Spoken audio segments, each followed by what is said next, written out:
guys, welcome back to my channel. I'm Swati. I make videos related to makeup, dance, DIY, travel and baby and pregnancy related video also.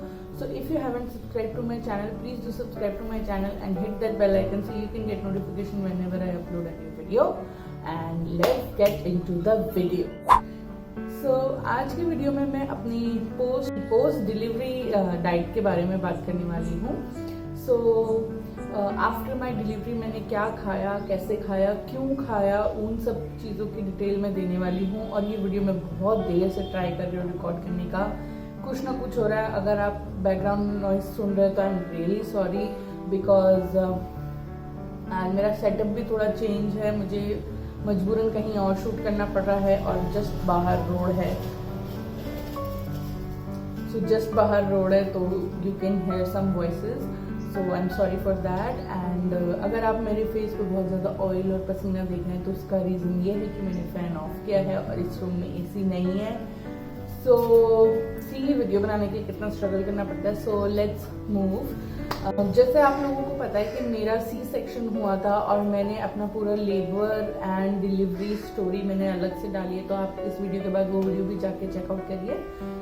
सो मेरा C section हुआ था तो शुरू में थोड़ा ऐसे सबको ऐसा था कि सी सेक्शन हुआ है तो क्या खिलाना पिलाना है. तो मेरी मदर इन लॉ मेरे साथ हॉस्पिटल में रुकी थी एंड उन्होंने मेरी पूरी डाइट देखी थी सुबह से लेकर शाम तक कि वो हॉस्पिटल वाले मुझे क्या खिला रहे हैं. सो घर पे आके उन्होंने मुझे उसी टाइम पे वही चीज़ें कंटिन्यू करी. लाइक सबसे पहले मेरा मॉर्निंग स्टार्ट होता था बिटवीन 6 to 7 जब मुझे चाय और 2 बिस्किट मिलते थे. और फिर उसके 1 घंटे बाद मुझे कुछ भी नाश्ता मिलता था. जैसे हॉस्पिटल में वो लोग मुझे जिस टाइम पे देते थे उपमा, इडली, कुछ भी लाइट, वेरी लाइट नाश्ता और या फिर दलिया. फिर देन उसके 2 घंटे बाद मुझे फ्रूट्स मिलते थे. फ्रूट्स में नॉर्मली पपाया ज़्यादा होता था, बाकी कोई भी सीजनल फ्रूट दे देते जो ठंडा, जिसका तासीर ठंडी ना हो ज़्यादा. सो और बहुत सिट्रसी फूड नहीं देते थे क्योंकि सिट्रसी फूड से या सिट्रसी फ्रूट से आपको आपकी स्टिचेस में खुजली हो सकती है, इसलिए मुझे वो सारे फ्रूट्स नहीं देते थे. नॉर्मल फ्रूट्स देते थे और कई बार फ्रूट्स के साथ ड्राई फ्रूट्स भी दे देते थे.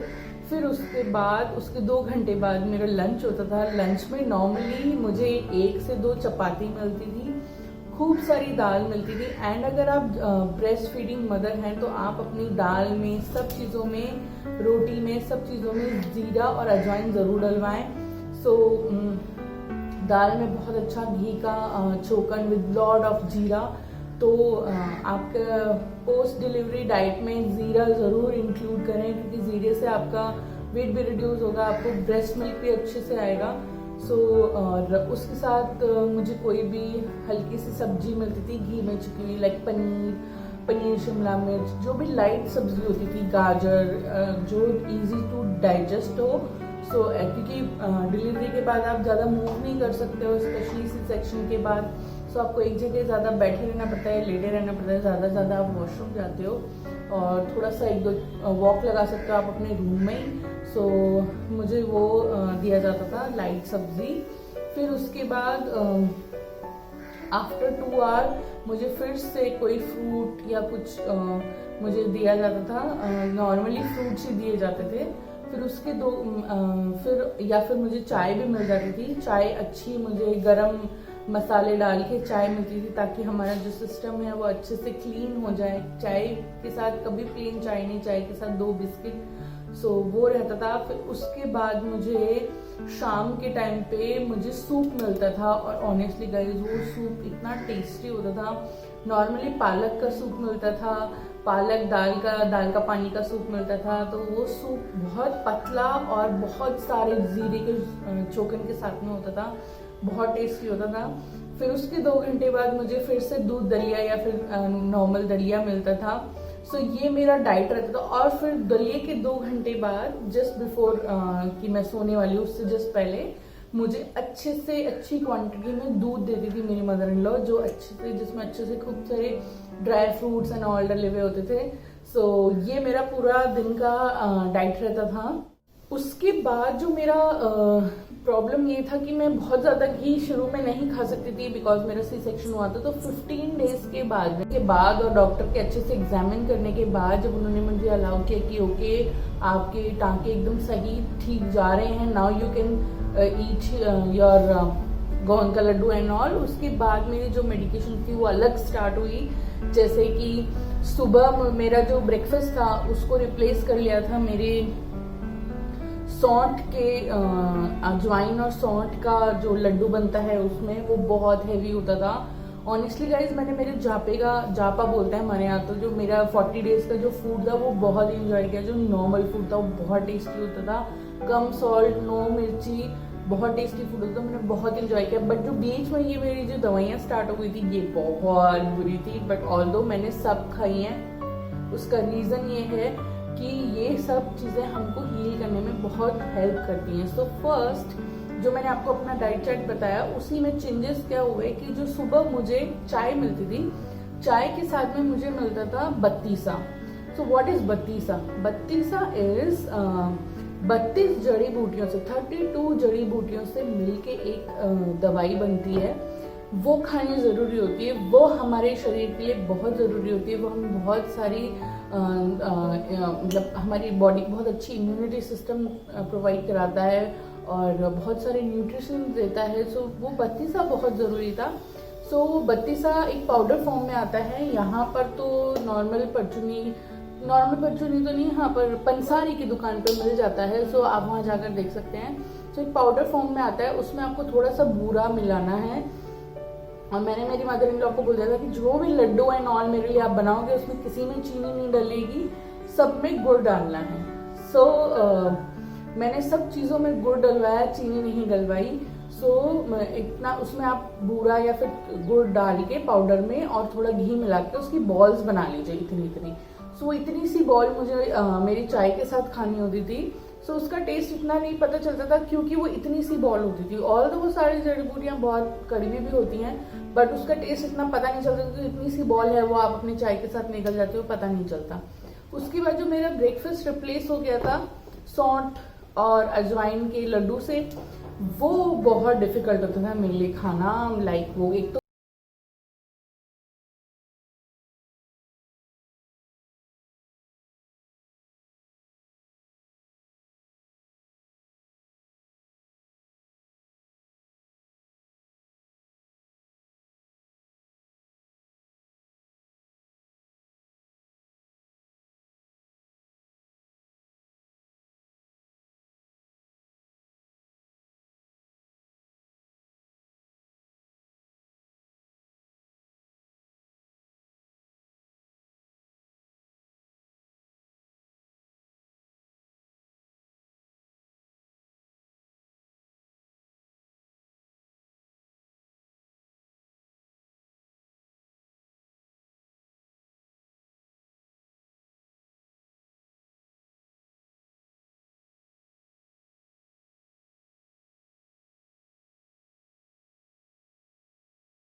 तो उन पिंपल्स को स्टॉप करने के लिए लोध जरूरी है। लोध जो भी जड़ी बूटियां जो भी आपने खाया जिस उससे जो बॉडी में जो गर्मी हो गई है उसको ठंडा करने का काम करता है। तो लोध भी बहुत इंपॉर्टेंट है। लोथ खाना बहुत ज़रूरी है। आपको पंसारी की दुकान पे मिल जाएगा, हमारे जयपुर में तो मिल जाता है, बाकी शहरों का मुझे पता नहीं। मे बी अमेजोन पे मिल जाता होगा, आप पता करा लीजिए। बहुत मुश्किल नहीं है। आयुर्वेदिक नहीं तो आयुर्वेदिक स्टोर पे मिल जाएगा मेरे ख्याल से ये सारी चीज़ें, सो आप वहाँ से करा सकते हैं। अदरवाइज हमारे जयपुर में तो जो मेरी योगा वाली मैम थी, उन्होंने हमें एक लेडी है, उनका नंबर भी दिया था कि अगर आपके घर में किसी को नहीं पता है ये सब बनाना, जड़ी बूटियाँ बनाना, तो आप उनको ऑर्डर भी कर सकते हैं, उनको बोल के। सो आई थिंक वो 8,000 के आसपास आपका पैकेज देते हैं वो लोग, जिसमें आपको मसाज ऑयल देंगे, बत्तीसा देंगे, लोथ देंगे, और अगर गोंद के लड्डू वगैरह, ज्वाइन के सौंठ के लड्डू बनवाने हैं तो वो भी बना के देते हैं वो लोग। तो मैं उनका नाम भूल गई हूँ, बट आई फाइंड आउट उनका नाम और इफ पॉसिबल कॉन्टैक्ट नंबर, और वो मैं आपको नीचे डिस्क्रिप्शन बॉक्स में अवेलेबल करा दूंगी, तो आप ऑर्डर कर सकते हैं अगर आपके मदर और मदर इन लॉ को नहीं पता है कि ये सब कैसे बनता है। और इफ़ यू वांट मी कि मैं मेरी मदर इन लॉ से पूछ के इसके ऊपर एक इलेबरेट वीडियो बनाऊं, तो मैं वो भी कर सकती हूँ। Just let me know. So उन लड़कियों से ज़रूर गुजारिश करूँगी जो ये सोच रहे हैं कि हमें अपने डिलीवरी के बाद हम घी नहीं खाएंगे। गाइज प्लीज़ डू अंडरस्टैंड कि हमारी जो मदर है, मदर इन लॉ हैं, उन लोगों ने अगर उन मतलब जैसे मेरी मदर इन लॉ और मेरी जो मॉम है, उनकी बहुत अच्छी पोस्ट डिलीवरी केयर नहीं हुई थी, बहुत ज़्यादा केयर नहीं हुई थी, तो उन लोग को बहुत सारे बॉडी एक्स हैं और बहुत सारी तकलीफ हैं। तो वो दोनों ने ही मेरा बहुत ध्यान रखा है और बहुत टेक केयर किया था कि मुझे अच्छे से अच्छा खाना मिले और मतलब बॉडी वीक नहीं होनी चाहिए। अगर आप वेट पुट ऑन कर लेते हो because of ghee and dry fruits and all, वो वेट आप रिड्यूस कर सकते हो आफ्टर सम टाइम। बट अगर आपकी बॉडी में वीकनेस रह गई for a life time, like आपको बैक पेन रह गया, हेडेक रह गया, तो वो पेन नहीं जाता है, आप पूरी लाइफ उस पेन से सफ़र करोगे। सो बेटर क्या है कि आप थोड़ा सा, अगर आपको वेट पुट ऑन हो रहा है तो आप वो वेट पुट ऑन कर लो और उसे बाद में रिड्यूस कर लो, रादर कि आप अपने पूरे लाइफ टाइम के लिए कोई पेन अपने लाइफ में इंट्रोड्यूस कर लो, उससे बेटर है। सो इनफैक्ट मेरी जो योगा वाली मैम थी, शी इज़ ऑल्सो डॉक्टर, सो उन्होंने भी लाइक ऐसा नहीं है कि आप 10-10, 12-12 किलो घी खाओ, बट एक सर्टेन अमाउंट तक आपको घी खाना चाहिए। उन्होंने भी हमें बोला है कि आपको मना नहीं करना है, आपको घी खाना है, आपको सारी अच्छी चीज़ें जो आपकी मदर इन लॉ या मदर जो आपको खिलाएं वो ज़रूर खानी है, क्योंकि वो आपकी बॉडी के लिए और आपके लिए बहुत ज़्यादा ज़रूरी है। हीलिंग बहुत ज़रूरी है। डिलीवरी के बाद हमारी बॉडी बहुत वीक हो जाती है, बहुत सेंसिटिव हो जाती है, इसीलिए हमें 40 डेज़ का रेस्ट बोला जाता है, कंप्लीट रेस्ट, क्योंकि एक तरीके से हमारी बॉडी पूरी ड्रेन आउट हो चुकी होती है, तो उसे एनर्जी गेन करने के लिए वो टाइम और वो फूड और वो सप्लीमेंट्स चाहिए होते हैं, इसीलिए हमें वो दिए जाते हैं। जो इंडियन ट्रेडिशन में जो ये सब कुछ देने की जो प्रथा है, ये ऐसे ही नहीं है, ये औरतों का ख्याल रखने के लिए हैं। सो आई थिंक आपको फॉलो करना चाहिए कि वेट पुट ऑन हो जाएगा सिर्फ इस डर से, हमें वो घी वगैरह खाना अवॉइड नहीं करना चाहिए। एक सर्टेन अमाउंट, सॉरी मैंने हेयर वॉश किया तो उसकी वजह से मेरे को ऐसे मेरे बालों से स्ट्रगल करना पड़ रहा है। सो एक सर्टेन अमाउंट में हर चीज़ अच्छी है। और I hope you guys enjoyed this video and ये वीडियो आपके लिए हेल्पफुल रहा होगा। अगर आपकी फैमिली में फ्रेंड्स में कोई भी प्रेग्नेंट है तो प्लीज़ उनसे शेयर कीजिए ये video, and I see you in my next video. Until then bye bye, take care, love you, bye.